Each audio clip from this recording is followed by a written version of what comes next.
Hey everyone, welcome back to my channel. This is Sarah from sarasbites.com, and this week I want to show you guys how I make this delicious ground turkey meatball stroganoff. So let's get started. Grab a large mixing bowl, and to that we're going to add in 1 pound of ground turkey. I went with the 85%, but you can go even leaner if you like. And then we're going to add in 1 whole egg. It does not have to be at room temperature. A half a teaspoon of salt, half a teaspoon of black pepper, 1 tablespoon of garlic powder, and 1/4 cup of freshly grated or shredded parmesan cheese. And then we're just going to mix all this together with a spoon. I usually add a lot more ingredients to my turkey meatballs, but because this sauce is so rich, I don't think we have to do that here.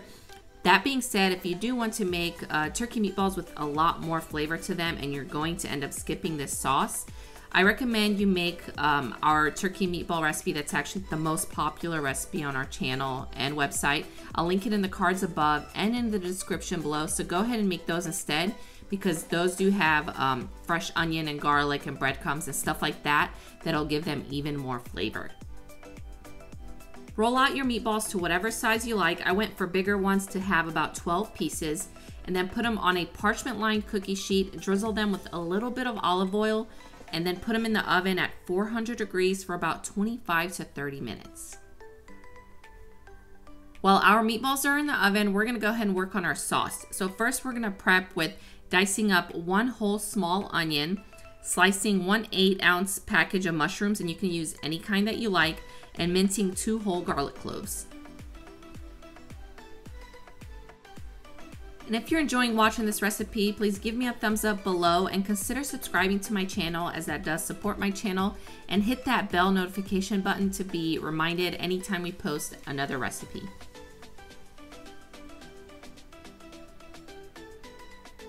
Next up, we're gonna grab a saute pan and go ahead and add in 2 tablespoons of olive oil. Get that heated up to about medium-high heat, and we're gonna saute our entire onion and mushrooms together for about 5 to 7, 8-ish minutes. Really just, you want them to start being soft and sort of turning brown. So about 5 to 8 minutes, and then you're gonna add in your 2 minced garlic cloves and saute that for another minute or so. And then we'll sprinkle everything with 2 tablespoons of all-purpose flour. Give it a nice stir just to make sure everything is coated with the flour. And then we're gonna add in 1/4 cup of dry white wine. I usually go with Pinot Grigio when it comes to cooking, but you can skip this step if you don't want wine, and you don't have to add any additional liquids. So if you don't want to use the wine, that's completely fine. Just go on right to the next step. So it's gonna be 1.5 cups of chicken broth, and then stir everything together again.